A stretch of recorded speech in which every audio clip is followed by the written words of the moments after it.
नमस्कार। आज हम नवपाषाण काल मतलब नियोलिथिक एज की गहराइयों में उतर रहे हैं। हाँ, नमस्ते। हमारे पास कुछ लेख और नोट्स हैं इस पर और कोशिश ये है कि इनमें से समझें कि वो कौन से बड़े बदलाव थे जिन्होंने इंसान की जिंदगी को हमेशा के लिए बदल दिया। हाँ, बिल्कुल। ये सिर्फ इतिहास का एक क्या कहते हैं चैप्टर नहीं है, ये वो नींव है जिस पर आज की हमारी पूरी सभ्यता खड़ी है। सही कहा। यहाँ जो कुछ हुआ ना, उसकी गूंज हमें आज भी सुनाई देती है। तो चलिए शुरू करते हैं इसके टाइम पीरियड से, मतलब कब से कब तक था ये दौर। मोटा मोटा मान के चलिए करीब 3500 ईसा पूर्व से 1000 ईसा पूर्व तक। अच्छा। और इसका नाम नवपाषाण। इसमें नियो जो है वो ग्रीक शब्द है। हाँ, जिसका मतलब नया होता है। बिल्कुल। और जॉन ल्यूवाक थे जिन्होंने सबसे पहले अपनी पत्रिका में इसका जिक्र किया था। पर ये नयापन सिर्फ औजारों में था या? नहीं, बस वहीं तक नहीं, ये तो जीने का पूरा तरीका ही नया हो गया था। सोच, समाज, सब कुछ एक तरह की क्रांति थी ये। क्रांति। तो ये फैली कैसे है? मतलब भारत में इसके निशान कहाँ कहाँ मिले? देखिए, भारत में जो पहला नवपाषाण काल का पत्थर का औजार मिला वो 1860 की बात है। अच्छा, काफी पहले। हाँ, ली मिस्यूरियर नाम के व्यक्ति थे। उन्होंने उत्तर प्रदेश में वो टोन्स नदी घाटी है ना, वहां खोजा था। ओके। और दक्षिण भारत में? उसके बाद 1872 में निबिलियन फ्रेजर ने कर्नाटक में बेलारी को उसको एक बड़ा सेंटर बताया दक्षिण भारत का। मतलब ये फैली हुई थी काफी, कश्मीर, बिहार, यूपी, आंध्र प्रदेश। हाँ, पूरे उपमहाद्वीप में फैली थी धीरे धीरे। बुरझोम को देख लीजिए कश्मीर में, मेहरगढ़ है, कोल्डी हवा, चिरांद बिहार में, ये सब बहुत महत्वपूर्ण जगह हैं। तो ये किसी एक जगह की बात नहीं थी? नहीं, बिल्कुल नहीं।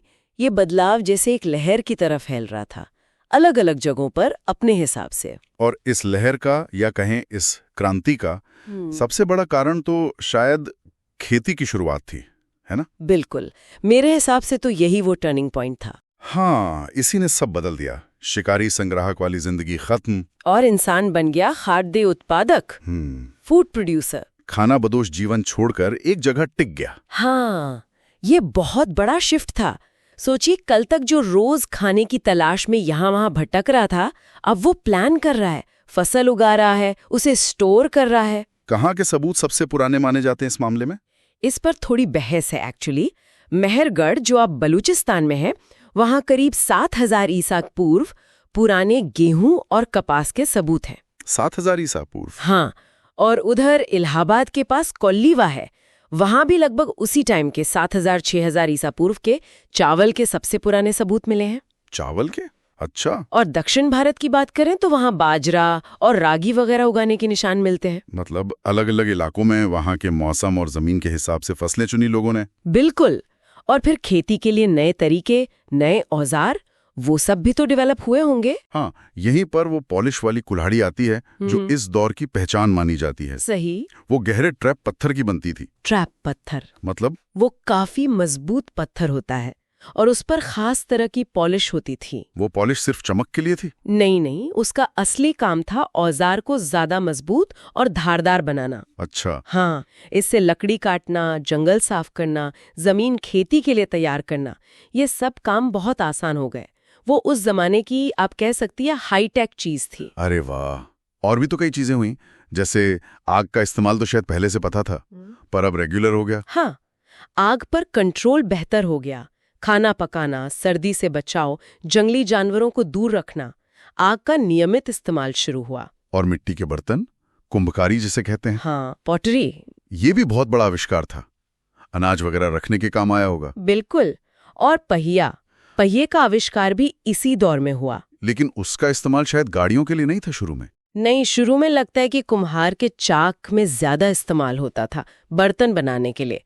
यातायात में बाद में आया। और सुई धागे का इस्तेमाल? हाँ, कपड़े सिलने या शायद जानवरों की खालों को जोड़ने के लिए।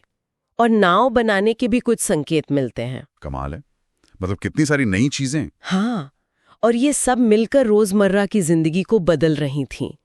रोटी, कपड़ा, मकान, ये जो हमारी बेसिक जरूरतें हैं ना, उनको पूरा करने का तरीका ज्यादा व्यवस्थित, ज्यादा सिक्योर हो गया था। लेकिन एक सवाल आता दिमाग में, जब खेती से उत्पादन बढ़ा, जरूरत से ज्यादा अनाज हुआ, तो क्या यहीं से बचत की अर्थव्यवस्था शुरू हुई? हाँ, ये एक बहुत महत्वपूर्ण मोड़ था, सरप्लस प्रोडक्शन। और जब बचत हुई तो फिर उस पर हक जताने या उससे छीनने की कोशिशें, मतलब क्या संघर्ष और लड़ाइयां भी यहीं से शुरू हुई? इसकी काफी संभावना है।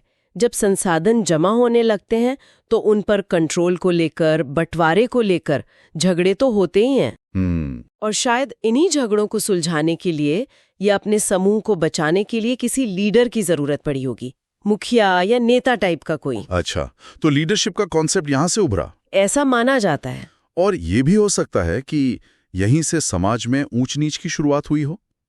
हालांकि लिंग के आधार पर काम का बंटवारा तो पहले से था, पर शायद काम के आधार पर स्पेशलाइजेशन अभी उतना नहीं था। लेकिन अपनी चीजों पर या जमीन पर हक जताने के लिए, उसके लिए मुद्रा सील्स यानी एक तरह की मोहरों का इस्तेमाल होने लगा था, ओनरशिप दिखाने के लिए। और शायद ग्रुप में एकता बनाए रखने के लिए, एक पहचान बनाने के लिए।